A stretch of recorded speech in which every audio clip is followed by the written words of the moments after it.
एका जंगलात बरेचसे ठेंगू राहत होते. अगदी छोटेसे अंगठ्या एवढीच माणसे ती चंदू, टिन्नू, चंपू अशी काहीची नावे होती. गावाचं वसन होतं. त्यात एकदा काय झालं, जंगलाची ती सगळी जागा कुणीतरी विकली घेतली गेले होते. मी आणि शेजारचा अनवर गृहपाठ वही पूर्ण करत बसलो होतो.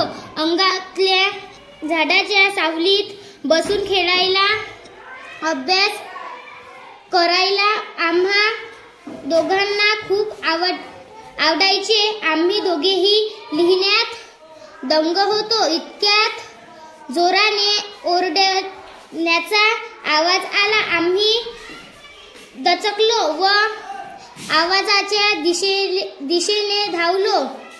बघत तर काय, रमजान महिन्याचा 30 दिवसानंतर आज ईदचा दिवस आला आहे. किती रम्य, किती सुंदर सकाळ आहे. ही झाड हिरवीगार दिसत आहेत.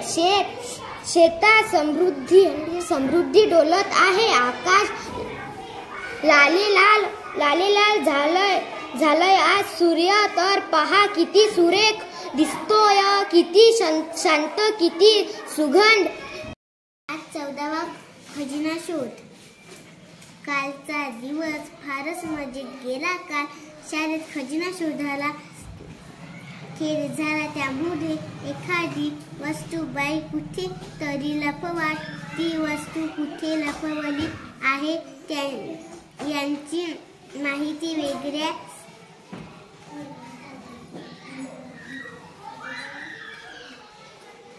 खजिना शोध. कालचा दिवस फारच मजाचा गेला.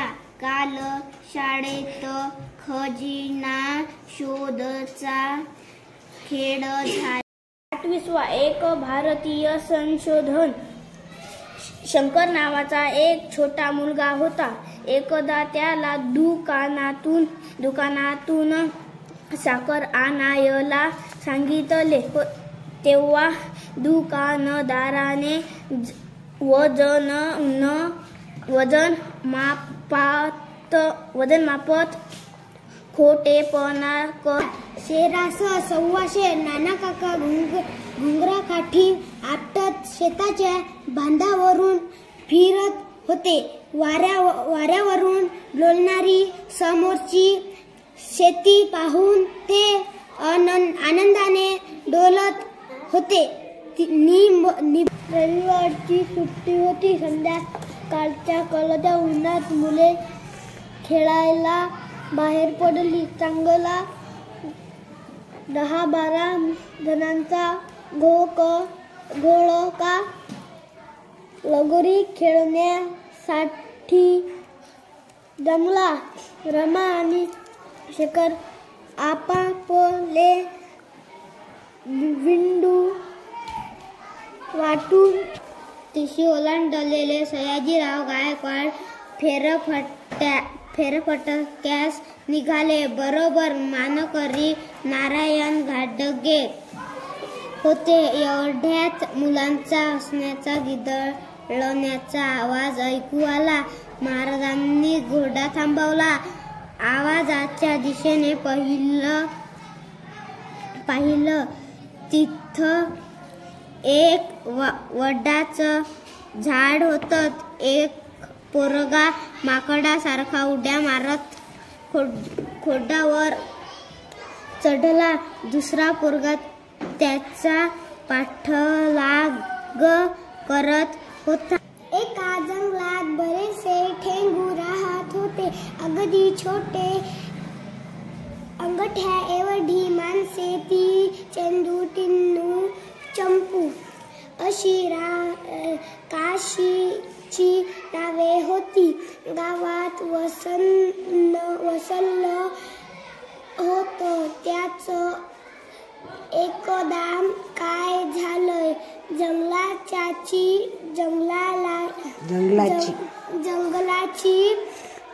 जंगलाची ती सगळी जागा कुणीतरी विकत घेत तिथं घर पळून जात. कोणी म्हणाले, मला अंधाराची भीती वाटते. त्यावर कोणी म्हणाले, अंधाराची भीती, त्यात काय असतं?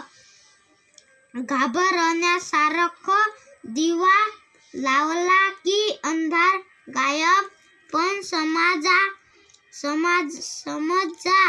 तुम्हाला कोणी विचारलं की तुमच्या समोर एखादा वाघ किंवा बिबट्या उभा आहे, तर तुम्हाला